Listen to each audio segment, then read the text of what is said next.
सभी को नमस्ते। यूट्यूब चैनल आद्य शक्ति भवानी, इसके अंतर्गत मैं आपको आज एक बहुत ही पौराणिक स्थल नीलकंठ महादेव, जहाँ पर 100 राजसूय यज्ञ हुए, अश्वमेध यज्ञ हुआ, ऐसी पवित्र धरा पर आपको ले चलते हैं। ये जो मुख्य प्रवेश द्वार दिखाई दे रहा है बहुत ही सुंदर बना हुआ, और हम आपको आगे ले चलते हैं। वहाँ का सारा इसी रास्ते पर हम आगे चल रहे हैं। ये बहुत ही प्राचीन तालाब दिखाई दे रहा है आपको।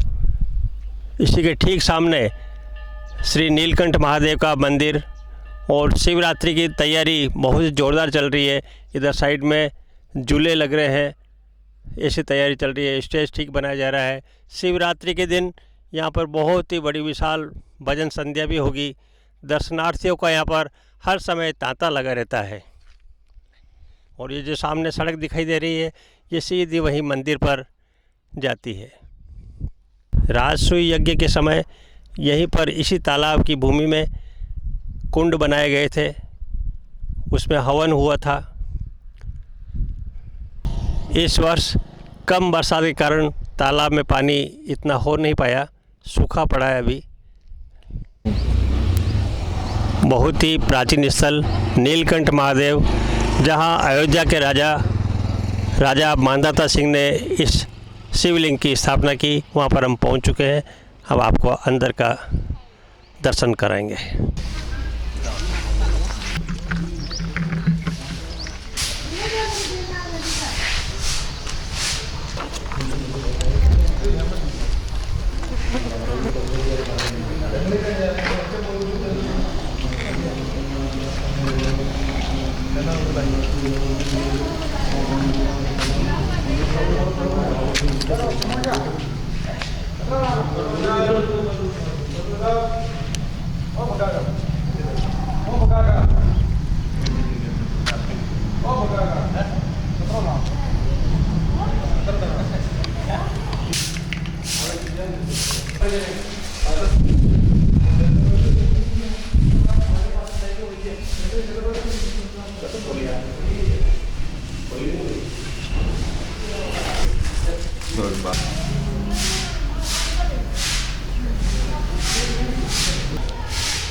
अभी आपको दर्शन हुए थे शिव जी के। कहते हैं कि यहाँ से ज्योत ओंकारेश्वर गई। और ये नाग देवता का स्थान है। यहाँ पर बाम्बी बनी हुई है, बहुत ही पवित्र स्थल। इसकी महिमा बहुत भारी है। प्राचीन समय से ही ये बाम्बी नाग देवता की बनी हुई है। हरिहर जय महादेव। जय महादेव। आज आद्य शक्ति भवानी चैनल के माध्यम से मैं बहुत ही प्राचीन पौराणिक स्थल नीलकंठ महादेव राणेरा की पाल पर जो स्थित है डुंडिया, यहाँ पर हम पहुँच गए हैं। और बहुत ही सौभाग्य की बात है कि यहाँ पर पूर्व और वर्तमान समिति के अध्यक्ष यहाँ भी है। साथ में पुजारी जी हमारे साथ जुड़े हुए हैं, श्री मांगीलाल जी चौबीसा। ये अभी वर्तमान में समिति के अध्यक्ष है। आप कितने साल से अध्यक्ष हैं सर? सर अभी मैं एक साल से हूँ। मैं 1 साल से अध्यक्ष हैं समिति के। और साथ ही पूर्व अध्यक्ष श्रीमान नारायण लाल जी चौबीसा साहब, जिनका यहाँ वर्षों से संबंध रहा है इस भूमि से। 40 वर्षों से करीब ये जब तपस्या भी यहाँ करते निस्वार्थ भाव से। तो इनको पूछूँ मैं ज़रा कि ये कितने साल अध्यक्ष रहे यहाँ पर व्यवस्था में? सर्वप्रथम तो मैं आप पधारे हुए का बहुत बहुत स्वागत करता हूं कि आपने इस चैनल के द्वारा इस स्थान पर आकर के आपने जो भी कार्य करे, इसलिए आपको मैं महादेव के प्रति मैं हाथ जोड़ के निवेदन करता हूं इस चैनल को आगे बढ़ाएं और भविष्य में इस चैनल आगे बढ़ता रहे। ये मेरी सर्वप्रथम तो मेरी एक कामना है। अब ये जो नीलकंठ महादेव का स्थान है, मैं संवत में 56 का जन्म है मेरा। और 56 से मैं 22-23 वर्ष की उम्र से मैं इस कार्य में यहाँ लगा और मैंने मेरी जो भी श्रद्धा थी तन और मन से, धन तो मेरे पास में था नहीं देखो, लेकिन तन मन से काम करके यहाँ का काम किया। और ये स्थान बहुत अच्छा रमणीय स्थान और हमारे जन्मस्थली भी यही है, इसलिए मैं कम से कम 35 साल 40 साल तक मैं यहाँ मतलब कार्य करता रहा हूँ। और आज तक भी मेरे जो भी कार्यकर है, जो मैं संयोग के रूप में और मेरी भी सलाह के रूप में भी काम हो रहा है, लेकिन मेरी 60 साल की उम्र होने के बाद मैंने इस नवयुग मंडल को इस कार्य को सौंपा कि भाई आप इसको बढ़ावें और अपना इस स्थान का आगे भविष्य उज्जवल करें। ये बहुत ही सौभाग्य की बात है कि आप यहाँ वर्षों से जुड़े हुए इस धरती से, पवित्र भूमि से, जहाँ पर 100 राजसूय यज्ञ हुए, अश्वमेध यज्ञ हुआ, ऐसी प्राचीन स्थल, राजा मानधाता सिंह जो कि अयोध्या के राजा थे, उन्होंने यहाँ पर यज्ञ करवाए। और 24 साहब से हम और पूछेंगे कि यहाँ की शिवलिंग की स्थापना कब हुई, क्या है, ये सारा इतिहास बताएंगे आपको। लेकिन हमारे साथ जुड़े हुए हैं यहाँ के पुजारी श्रीमान हेमगिरी जी, इनसे परिचय करें कि आप कहाँ के निवासी, कब से सेवा कर रहे हैं। श्रीमान हेमगिरी जी। मेरा नाम हेमगिरी है, नांदोली रहने वाला हूँ। वो मेरे दादाजी से, परदादाजी से पूजा कर रहे हैं यहाँ पे। ये भी पैतृक पुजारी है, इनके दादाजी करते थे। साथ में ये नंदपुरी जी, ये भी पुजारी है यहाँ के, इनसे भी परिचय करें श्रीमान। हाँ, मैं ढूंढियार का रहने वाला हूँ। यहाँ से हमारे दादा परदादा के समय से पूजा करते रहे हैं और आज भी कर रहे हैं। इनके परिवार की पूजा, ये भी पुश्तैनी इनका कार्य, वर्षों से जुड़े हुए। आदरणीय नारायणलाल जी 24 साहब से मैं पुनः पूछूं कि आप यहाँ का इतिहास संक्षिप्त में बताने का प्रयास करें। आदरणीय नारायणलाल जी 24 साहब। जो ये आज का जो इतिहास है, इसका नीलकंठ महादेव राणेरा पाल ढूंढिया से इस नाम को जानते हैं। यह स्थान हजारों वर्ष पुराना है और वैसे मंदिर तो बहुत बड़े बड़े हैं, लेकिन इसकी भूमि है, इसकी परिक्रमा है, जो भी भूमि है आसपास की, जो रोड से जो दरवाजे से लगा करके, इधर एक गोरा जी का भैरू है वहाँ से लगा करके, इधर एक हनुमान जी का मंदिर है उधर से लगा करके, इसके बीच की जमीन ये सभी शिवमय भूमि है और ये राणेरा का नाम से प्रसिद्ध है। राणेरा का तालाब और राणेरा महादेव, राणेरा तो आगे महादेव आगे लगने का कारण कि यहाँ पे यह स्थान नदी पे बना हुआ है।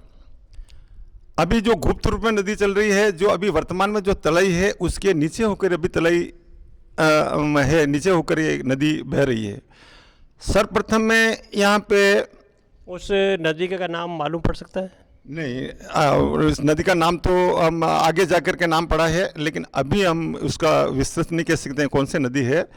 लेकिन ये यहाँ पे महान दाता ने ये करवाया, कारण तो महान दाता ने ऋषि मुनियों से ये जानकारी प्राप्त की कि भाई मेरे भी औलाद हो, तो उन्होंने कहा कि आप ऐसा करो कि एक तालाब का निर्माण करो और उसका नाम राणेरा रखो, कारण वो राणा थे और उसी से उनका राणेरा तालाब पड़ा।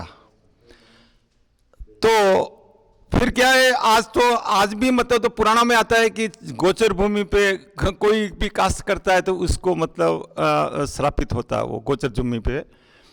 तो ऋषि मुनियों ने कहा कि हे मानदाता, यदि आपके बच्चा तब होता है कि आप ऐसा करो, एक तालाब का निर्माण करो। तालाब का निर्माण ऐसी जगह करो कि जहाँ किसी का कब्जा नहीं हो, किसी का काश्तकार खेती नहीं करता हो और किसी से वो श्रापित अपन नहीं होवे। तो उन्होंने इस मेवाड़ क्षेत्र का भ्रमण किया और यहाँ पर ये एक ऐसी भूमि मिली जहाँ पर किसी का कब्जा नहीं था, वहाँ उन्होंने ये तालाब बनाया और तालाब बनाने पे फिर इसको यज्ञ किया और इसका महादेव जी की स्थापना हुई। और उसके बाद में उन्होंने ऋषि मुनियों के, अच्छा पहले ऋषि मुनि से के भी मतलब कि धोती थी, जो सूखती थी तो आकाश में सूखती थी।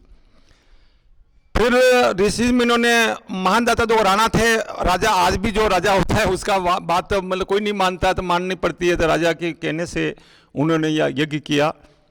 लेकिन वो राजा महाराजा और कोई भी उसका वो दान नहीं लेते थे, फिर दान नहीं लेने पे महाराजा ने थोड़ा छल कपट भी किया उनके साथ में। एक नागरवेल का पान पे उन्होंने उनको 52,000 बीघे जमीन गुप्त दान में दे दी। फिर दान में देने पे जो भी उन ऋषियों ने हाथ में वो बीड़ा आया, बीड़ा आते पहले उनके अदृत होते नीचे आकाश में उड़ते हुए नीचे गिर गए। ऋषियों का लाल लाल नेत्र हो गए और उनको ब्राह्मणों के मुख में अग्नि होती है। फिर उन्होंने राजा को कहा, हे राजा, तुमने हमारे साथ में छल किया है, इसलिए हम आपको श्राप देते हैं। तो फिर ब्राह्मणों ने कि राजा तुम पाखाना हो जाओ। और ब्राह्मण भी जो अच्छे थे, उनका रंग गोरा था, वो काला पड़ गए। पाखाना मतलब पाषाण के हो जाओ, ऐसा ऐसा राजा ने उनको ये श्राप दे दिया। राजा फिर वहां से कहा, मैंने राजा पैर पड़ गए ऋषियों के, का इसका उपाय भी आप बताओ। फिर उन्होंने कहा कि भाई देखो, अब एक ही उपाय है कि 3 दिन का समय है और तू किसी नदी के किनारे जाके मतलब पड़ जा, ताकि तेरा उद्धार होगा। राजा घुड़सवार हुए, यहाँ से दौड़ते दौड़ते वो नर्मदा के वहाँ गिर पड़े। आज भी वो जो ओंकारेश्वर का संत स्थान है, उसमें ज्योतिर्लिंग ममलेश्वर था, वहाँ जाके गिर गए और वहाँ से ओंकारेश्वर की उत्पत्ति हुई। और आज भी 12 ज्योतिर्लिंग में सौराष्ट्र, सोमनाथ, श्रीशैलम, मल्लिकार्जुन, ये जो भी है, लेकिन सबके साथ में 2 नाम नहीं है, लेकिन एक ही जो ज्योतिर्लिंग है ममलेश्वर, ओंकारेश्वर मंगलेश्वर, उस दिन से वो नाम जुड़ गया। लेकिन 12 ज्योतिर्लिंग में 11 के आगे कोई उपनाम नहीं है, लेकिन ये नाम है तो प्रथम मतलब ये ओंकारेश्वर और ममलेश्वर, ये इस नाम से विख्यात हुए। इसी तरह यूँ कहते हैं कि यहाँ से जोत ओंकारेश्वर गई है, क्या ये सत्य है? मतलब यहाँ से क्या मानदाता यहाँ से यज्ञ किया ना, उनका उनके गर्भ यहाँ से रहा और मानदाता ओंकारेश्वर यहाँ पैदा, जोत से भी ज्यादा काम हो गया वो तो। ठीक बात है। वो तो जोत क्या होती है, जोत से भी ज्यादा काम हो गया। इसलिए इस स्थान की ये महिमा बहुत ही जोरों की है। और यहाँ पे मानदाता ने जब यज्ञ किया, उसने 7 कुंड खुदवाए, और जिसमें हमने 2 कुंड तो हमने खुद देखे, अभी 2 कुंड तो अभी है, लेकिन इसमें नदी थी, इसमें विलय हो गया। लेकिन 7 कुंड पहले विद्यमान थे और 7 कुंड में अलग अलग में सभी कुंडों का आह्वान किया और उसमें सभी समुद्रों का जल, सभी नदियों का जल आया और फिर उसमें यज्ञ हुआ। आज जो नदी है वो नदी वो नीचे बह रही है, कारण कि फिर क्या हुआ कि उस नदी में मतलब वर्षा ज़्यादा होने से अभी वो कल्याण पुराण है, वहाँ उसका मतलब क्या नाला फूट गया और फूटने से उस पानी उधर बहने लग गया। नहीं तो ये मेन नदी अपन खड़े हैं, ये नीचे हो चल रही है। यह स्थान मतलब मेरे अंदाज से, मेरा 40 साल 45 का अनुभव से, यहाँ पे जो भी आया जो खाली नहीं गया, चाहे कितना भी पातक हो, लेकिन जिसने यहाँ अपना माथा इस नीलकंठ के यहाँ दे नमा दिया, उसका मतलब कभी भी मन की कामना फैल नहीं गई। बोल नीलकंठ महादेव की जय। और इस स्थान के मतलब अभी भी लगभग मतलब 40-45 गांव का लगाव है। मैनार से लगा करके खरोदा, खराण और इधर से गवाड़ी और इधर से मतलब जितने भी गांव है, मतलब नीलकंठ के महादेव के नाम से जो भी यहाँ जा कर के कहता है हम यहाँ कुछ भी कार्य कर रहे हैं, तो वो काम मतलब यहाँ हो जाता है। जब यहाँ पे ये यज्ञ स्थल भी है, यहाँ पे कुछ हमने खुद ही की मतलब नीमों की, उसमें कुछ मतलब पुराने मतलब इसके अवशेष मिले, जिसमें ऐसा लग रहा था कि मतलब होम करने की नाली वगैरह ये सभी यहाँ मिले थे और हमने प्रत्यक्ष देखा भी है। उसके बाद में यहाँ इस स्थान पे हमारे देखने में संवत 2000 विक्रम संवत 2029 में एक यज्ञ हुआ और जो ताणामठ के वीरगिरी जी के सानिध्य में हुआ। यज्ञ 5 दिन चला और बहुत ही अच्छा चला। उसी दिन से यहाँ पर वार्षिक उत्सव मनाया। वार्षिक उत्सव में एक मिनी लघु रुद्र यज्ञ हुआ। उसमें उस दिन से मतलब एक सत्संग चालू हुई, और जो सत्संग चालू हुई आज तक सत्संग चालू है। उसके बाद में सत्संग का प्रसाद हर अमावस को, सत्संग का प्रसाद, सत्संग का जो प्रसाद सर्वप्रथम में मतलब 5-50 लोग शामिल होकर के सत्संग की, और जेठ की अमावस के दिन वो प्रसाद किया। उस प्रसाद को 100 का आदमी का किया, 200 किया, 500 किया। और पहले डालडा का सिलसिला था। संवत 2002 में एक महारुद्र यज्ञ हुआ। उस यज्ञ से शुद्ध घी का लापसी बनती है जेठ के मास के दिन, और लगभग मेरे अंदाज से 10,000 लोग उसमें 9-10 हज़ार लोग आकर भाग लेते हैं। और मैं अच्छे प्रोग्राम में गया हूँ और देखा है, लेकिन उस पकवान को छोड़ करके उस एक ओनली खाली एक लापसी को खाने के प्रसाद के लोग इतने आतुर होते हैं कि ये प्रसाद हमारे हाथ में आ जाए, हम भी उस प्रसाद को ग्रहण करें, ऐसा लोगों का भावना मतलब लोगों को देखी जाती है। आज भी हमारे यहाँ के सभी समिति के गण और ये सभी आते हैं। मेला भी संवत 2019 से लग रहा है। ये जो भी मेला हमारे इटली के ये भेरूलाल जी अजमेरा थे, सर्वप्रथम उनने यहाँ मेला का आयोजन रखा, और मेले में संवत 2019 से ये मेला आज दिन लग जाता है। आज तो इसकी भव्य शोभा भी क्या कह सकते हैं। हमारे युवा भी बहुत अच्छा कार्य कर रहे हैं और नीलकंठ के प्रति समर्पित हैं। हमारे पुजारी यहाँ के 2 भाग है यहाँ के, एक पुजारी तो नांदोली के आते हैं, एक पुजारी का भाग हमारे ढूंढिया का है। दोनों अपने आपस में मिल कर के काम करते हैं, और मिल कर के अपने जो भी आता है उसके ऊपर बैठ पूजा लेकर के अपने घर जाते हैं और मर्यादित हैं। और हमारा पूरा चौकड़ा के सभी सो लग जाते हैं। अभी ऊपर एक माता जी का स्थान है। ये माता जी का स्थान है, ये कोई सती माता का, हम तो छोटे थे उस समय तो कुछ एक पत्थर नुमा खड़ा था, भाई हती माता हम कहते थे। लेकिन हमारे एक बिंडर के 24 परिवार के हैं, उनकी माता ने इनका कुछ विकास, बापू हटार बदरो, माता ने विकास किया। और आज भी मतलब बहुत सारे लोग हर रविवार को 150 लोग आते हैं, और ये भी आपका ये काम करते हैं। बोले श्री नीलकंठ महादेव की जय हो। यूँ कहते हैं कि हजारों वर्षों पहले ये स्थान है, तो क्या आपके हिसाब से कौन से युग में ये स्थान रहा होगा? ये भी मैं कह देता हूँ। देखो क्या है कि ये स्थान तो कहते हैं कि मानदाता, अबे मानदाता को कोई रिकॉर्ड तो हमारे पास में तो है नहीं, पर सूर्यवंश के अंदर जो मानदाता हुए, और ये भी सूर्यवंश के अंदर स्थापित है। अच्छा, अवशेष के आधार से देखो, अभी ये पाल जो कम से कम लंबी चौड़ी पाल बनी हुई है, उनका पत्थर देख करके, उनका निर्माण देख करके ये लगता है कि ये पाल बहुत ही पुरानी होगी, न है, इसी के आधार से। अच्छा, एक भी है, हमारे बाप दादाओं ने कहा कि ये तालाब का जो पेटा है, अंदर मतलब 100 भैंसें उस एक चट्टान थी उसमें बैठ जाती थी। आज वो चट्टान पे मतलब मिट्टी है। तो इसका मतलब ये तालाब बहुत ही पुराना है और लोगों का आस्था का केंद्र है। यह स्थान उदयपुर से करीब 60 किलोमीटर दूर, चित्तौड़गढ़ से 65 किलोमीटर दूर यहाँ पर है। हमारे साथ बापू जिनका मैं परिचय लूँ। शुभ नाम क्या है आपका? मैं ललित सिंह भाटी, इस नीलकंठ महादेव विकास समिति का सचिव हूँ, और हम विगत 1 महीने से ये मेले की तैयारी कर रहे हैं।